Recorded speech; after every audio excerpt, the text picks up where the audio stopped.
Assalamualaikum Waalaikumsalam warahmatullahi warahmatullahi wabarakatuh. wabarakatuh. Perkenalkan kami dari kelompok satu dengan saya Abin Zaim dengan NIM 022 dan rekan saya. Saya Muhammad Jafir Asera dengan NIM akhir 049.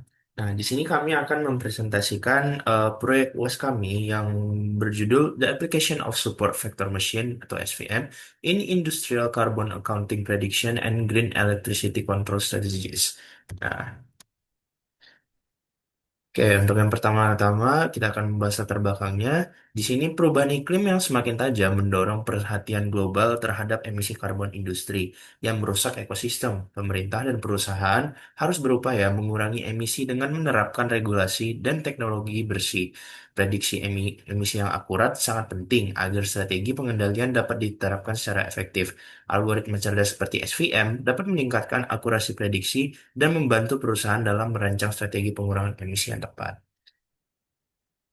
Oke, jadi rumusan masalah di sini adalah bagaimana cara memodelkan prediksi emisi karbon dengan menggunakan SVM, lalu faktor-faktor produksi dan energi apa saja yang paling mempengaruhi tingkat emisi karbon, dan bagaimana penerapan hasil prediksi SVM dapat membantu merumuskan strategi pengendalian emisi yang efektif.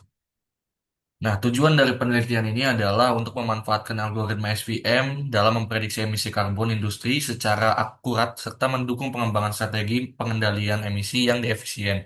Dengan menggunakan SVM, diharapkan perusahaan dapat mengolah data produksi dan konsumsi secara optimal untuk mencapai target pengurangan emisi dan mendukung pembangunan berkelanjutan. Nah, lalu di sini ada dasar teorinya. Yang pertama itu risiko perubahan iklim. Ini memang emisi karbon dari sektor industri adalah masalah yang mendesak. Nah, lalu juga energi terbarukan adalah langkah utama untuk mengurangi emisi. Lalu peran prediksi yang akurat ini mengembangkan dan mengoptimalkan strategi pengendalian emisi. Memverifikasi sisi ilmiah dan praktis strategi yang diterapkan. Zhao dan kawan-kawan mengatakan prediksi akurat adalah kunci, terutama saat dikombinasikan dengan listrik hijau. Dan Guo dan Wang mengatakan kesalahan prediksi menyebabkan kerugian efisiensi manajemen. Tujuan dari penelitian ini adalah mencapai target netralitas karbon melalui peramalan yang sempurna. Oke, selanjutnya di sini ada metode yang biasa digunakan dalam penerapan emisi ada analisis deret waktu menggunakan data historis seperti model ARIMA, lalu ada menangkap tren dan pola data sepanjang waktu, banyak digunakan untuk memprediksi konsumsi energi dan emisi karbon.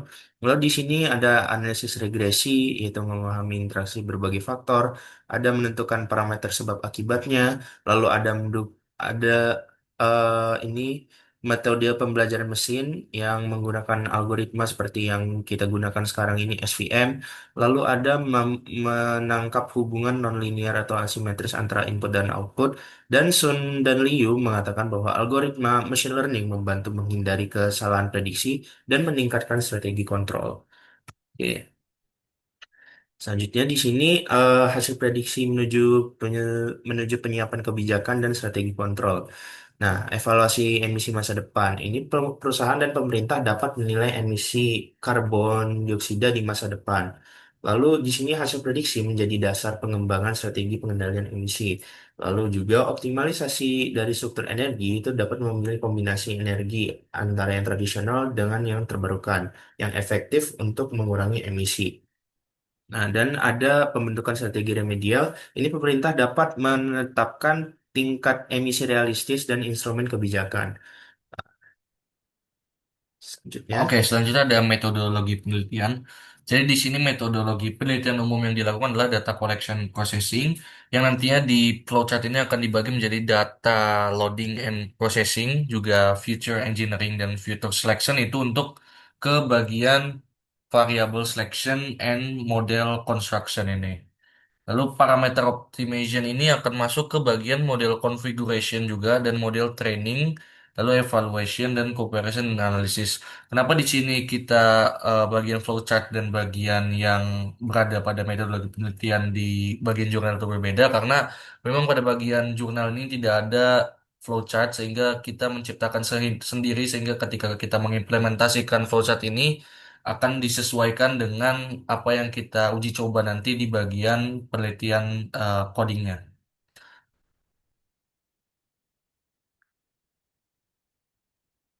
Nah, data collection yang tadi itu akan dibahas lebih rinci.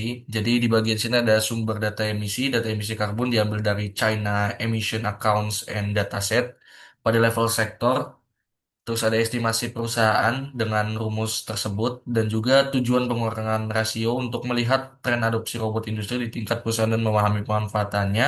Evaluasi kecerdasan industri di mana dilakukan untuk mengetahui sejauh mana perusahaan menggunakan teknologi otomatisasi berdasarkan fitur industri, bukan perusahaan dan tingkat adopsi teknologi, serta kendala data. Pendekatan ini mencerminkan sepenuhnya kondisi internal perusahaan namun tetap bermanfaat untuk refleksi umum ke industri.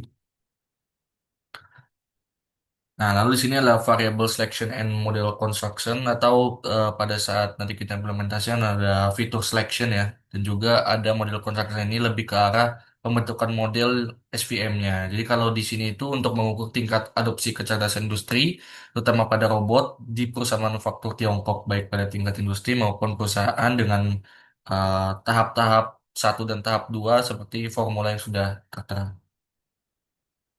Nah, selanjutnya di sini adalah parameter optimization of SVM model. Jadi di sini juga sama seperti tadi adalah bagian dari evaluasinya. Nah, di sini kalau di sini model SVM-nya diatur untuk mencari nilai optimum dari beberapa parameter, yaitu parameter C sebagai regulasi epsilon dan ruang fitur dot product. Jumlah iterasi maksimum ditentukan sebanyak 10.000 kali selama proses pelatihan. Parameter C dicari dalam rentang 0,1 hingga 1 dan dari 2 hingga 50, sedangkan epsilon dicari hingga rentang 0,1 sampai 1. Pemilihan nilai terbaik dilakukan berdasarkan nilai root mean square error atau RMSE terkecil. Hasil optimasi menunjukkan bahwa kombinasi parameter terbaik adalah C sebesar 0,1 dan epsilon sebesar 0 dengan nilai RMSE yang sangat rendah yaitu 0,04. Untuk mengevaluasi hasil prediksi, dilakukan juga dengan menggunakan pengujian distribusi normal jika di bagian jurnal ini menggunakan uji Shapiro-Wilk. Hasil pengujian menunjukkan nilai statistik sebesar 0,976 dengan p-value sebesar 0,104 yang lebih besar dari ambang batas yaitu 0,05 yang berarti data hasil prediksi terdistribusi secara normal sehingga dapat disimpulkan bahwa model prediksi memiliki akurasi dan presisi yang tinggi. Selain itu, grafik pada gambar tersebut menunjukkan perbandingan antara data aktual dan prediksi emisi karbon dioksida di mana pola prediksi sangat mendekati data aktual. Hal ini semakin memperkuat bahwa model yang dibangun sangat efektif dalam memprediksi emisi karbon berdasarkan parameter yang telah dioptimasi. Nah, selanjutnya di sini adalah bagian histogram, di mana bagian ini sebagian besar berkumpul di nilai tengah, yaitu sekitar 40-50, dan membentuk pola menyerupai distribusi normal. Dengan rata-rata prediksi tercatat sebesar 46 dengan standar deviasi 21,9 dan jumlah data sebanyak 86, di mana pola distribusi ini menunjukkan bahwa prediksi yang dihasilkan oleh model cenderung simetris dan tidak menyimpang secara ekstrim, sehingga semakin mendukung hasil uji Shapiro-Wilk bahwa data prediksi terdistribusi secara normal. Dengan demikian, model SVM yang digunakan terbukti memiliki performa yang stabil dan hasil prediksi yang reliable. Oke, selanjutnya di sini kita akan membahas tentang datasetnya. Jadi karena dataset yang digunakan di papernya itu tidak tersedia untuk publik, kami menemukan dataset yang sekiranya cocok, yaitu ada dataset Carbon Majors Emission Data. Ini adalah database historis emisi dari 122 produsen terbesar di dunia. Fokusnya itu pada sektor minyak, gas, batu bara, dan semen. Lalu ini lacak jejak karbon dari entitas-entitas besar sejak revolusi industri dan ini dikompilasi oleh Carbon Majors eh, HD Data Explorer. Oke, jadi cakupan dan granularitasnya di sini rentang waktunya itu berawal dari tahun 1854, cakupan entitasnya ada 122 entitas utama, 75 perusahaan milik investor, 36 perusahaan milik negara, 11 negara, 82 entitas produsen minyak, 81 entitas gas, 49 entitas batubara, dan 6 entitas semen. Emisi ini tercakup ini lebih dari 1,42 triliun ton CO2e. Ini mencakup 72% emisi global dari bahan bakar fosil dan semen sejak 1751. Lalu di sini data tersedia dalam tingkat rendah, menengah, dan tinggi. Nah, ini untuk penjelasan fitur-fiturnya. Yang pertama ada parent entity, yaitu entitas induk atau perusahaan utama. Lalu ada parent type, yaitu jenis dari entitas induknya. Lalu ada reporting entity, yaitu entitas pelapor atau anak perusahaan yang melakukan kegiatan produksi. Lalu ada production value, ini jumlah komoditas yang diproduksi dalam satuan tertentu. Lalu ada production unit, ini adalah satuan produksi yang digunakan seperti kayak million barrels per year, billion cubic feet per year, dan lain-lain. Nah, lalu di sini ada fitur-fitur lainnya juga, ada product emission, ada flaring emission, ada venting emission, ada on fuel use emission, dan ada fugitive methane emission. Nah, dan di sini ada total operational emission, ada total emission, dan ada source. Jadi kalau untuk yang variabel target utamanya kami menggunakan yang total emission MTCO2E, ini tipe data yang double atau numerik. Fitur utama sering menjadi variabel target. Nah, jadi ini menjadi labelnya merepresentasikan total emisi yang dilacak ke parent entity pada tahun tertentu. Unitnya itu berupa juta ton ekuivalen karbon dioksida dan ini mencakup emisi operasional langsung, emisi dari pembakaran produk yang dipasarkan, dan memberikan gambaran jejak karbon total yang komprehensif dari setiap entitas. Nah, di sini ada pertama uji coba kita pemuatan dataset terlebih dahulu, di mana di sini ada 1.500 15.797 dataset, atau ada Record. 500 ya dari code-nya, dan ada 16 variabel, di mana di sini kita menggunakan 10.000 dikarenakan jika kita menggunakan 15.000 semuanya, kita akan memakan waktu yang cukup lama untuk mereload sebuah visual atau sebuah data yang telah dianalisis tersebut. Makanya kita menggunakan 10.000. Oke, selanjutnya di sini ada bagian pre-processing di mana kami menghandling outliernya. Bisa dilihat itu sebelum handling outlier ada 10.000 record, lalu setelah handling outlier itu menjadi 5.802 record. Jadinya itu ada 40 hampir 42% dari row-nya itu yang dihilangkan karena merupakan outlier. Nah, selanjutnya di sini ada menampilkan eh, semua fiturnya, ada yang 16 fiturnya itu, dan ini juga dipisah. Jadinya ada 10 fitur yang numerikal dan ada 6 fitur yang kategorikal. Selanjutnya di sini. Oke, selanjutnya di sini kita melakukan seleksi fitur, di mana dari ke-16 fitur tersebut tentunya ada yang berkaitan dengan yang namanya target tersebut. Nah, di sini ke-15 itu ada yang benar-benar tidak cocok dengan si target, yaitu bagian 10 ke bawah, sehingga kita menseleksi hanya 9 yang memang berkaitan dengan fitur target. Oke, selanjutnya di sini ada bagian untuk training datasetnya ke seperti yang telah disampaikan bahwa kami menggunakan 4 kernel dan ada 3 skenario untuk splitting datanya. 4 kernelnya itu ada RBF, lalu ada linear, ada polinomial, dan ada sigmoid. Lalu untuk skenario-nya itu ada splitting data 80-20, ada 70-30, dan 60-40. Dan juga ada satu model tambahan lagi yaitu research model yang sesuai dengan paper yang rujukan tadi dan itu juga menggunakan kernel RBF. Nah, lalu di sini kita melihat evaluasi dari setiap kernel dan setiap data split yang telah disediakan. Jadi di sini eh, bisa dilihat bahwa base modelnya adalah linear dengan menggunakan 80-20. Lalu juga research model di sini yang menggunakan jurnal tadi, menurut jurnal dengan C sama dengan 1 dan lain sebagainya, itu sekitar 92%. Nah, jadi di sini eh, improvement dari research modelnya itu bertambah sekitar 7,67%, di mana di sini kernelnya adalah kernel linear tadi. Oke, selanjutnya di sini ada visualisasi untuk setiap splitting datanya. Yang pertama ada splitting data 80/20.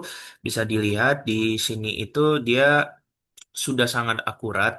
Untuk RBF itu ada di angka 9,8, 9,89 ada, lalu untuk linear ada 9,98 dan seterusnya. Dan di sini yang base modelnya itu berarti yang linear dengan akurasi 99,8%. Nah, dan untuk RMSE-nya juga sangat kecil yaitu 0,0086. Oke, selanjutnya di sini ada yang 70-30 seperti yang tadi juga untuk base modelnya tetap dipegang oleh linear.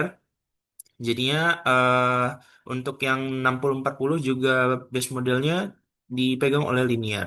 Dan untuk model yang dengan akurasi terendah tetap konsisten yaitu dari research atau research model atau kernelnya yang RBF itu. Jadi bisa dilihat di sini modelnya sudah sangat akurat, hampir tumpang tindih dia dengan prediksi dan aktualnya itu. Jadi bisa dilihat di sini hampir tidak ada perbedaan sama sekali. Oke, selanjutnya ada. Hasil evaluasi. Jadi di sini hasil evaluasi untuk setiap kanal dan juga setiap eh, split datanya. Di sini ada RBF itu. Jadi tertingginya di sini adalah 0,93 dengan split data 70-30. Lalu untuk linear paling tingginya ada di 0,999, ada di 60-40, dan juga poli ada di 0,997 di 60-40 juga. Dan yang tertinggi untuk sigmoid itu ada 0,992, ada di 80-20. Dan juga yang terakhir di sini ada research. Di research model juga ini 0,922, di mana dipegang oleh split data 80-20. Oke, jadi untuk kesimpulannya, model linear SVM secara signifikan mengungguli model baseline, yaitu research model atau RBF yang digunakan karena pada papernya, yang mengadopsi konfigurasi dari penelitian sebelumnya itu. Oke, jadi peningkatan akurasinya berkisar antara 7,67% hingga yang paling besar itu improvementnya 9,48%. Menunjukkan bahwa pemilihan kernel yang tepat dan optimasi hyperparameter. Oh ya, kita menggunakan grid search untuk grid search CV atau grid search cross validation untuk hyperparameternya ya dengan C dan 1 dan epsilon 0,01 sangat krusial dalam mencapai performa prediktif yang superior. Akurasi yang sangat tinggi, ini di atas 99% yang hampir mendekati 100%, serta nilai root mean square error yang sangat rendah dan R square yang sempurna. Pada model linear SVM, polinomial dan RBF mengindikasikan kemampuan luar biasa dalam menangkap pola kompleks data emisi. Nah, untuk sarannya, penelitian ini sukses mengembangkan model SVM linear yang sangat akurat, sampai R-square-nya itu ada yang satu, dan untuk prediksi emisi karbon di industri. Namun, akurasi yang nyaris sempurna ini memerlukan perhatian terhadap potensi overfitting. Untuk memastikan model dapat digeneralisasi dengan baik, disarankan untuk meningkatkan kualitas data dengan memperluas cakupan dan menambahkan fitur yang lebih beragam, serta menerapkan strategi validasi yang lebih ketat seperti cross validation dan penggunaan holdout test set yang tidak tersentuh. Oke, sekian dari kelompok kami, dari kelompok satu. Eh, Kurang lebihnya mohon maaf. Wassalamualaikum warahmatullahi Warahmatullahi wabarakatuh.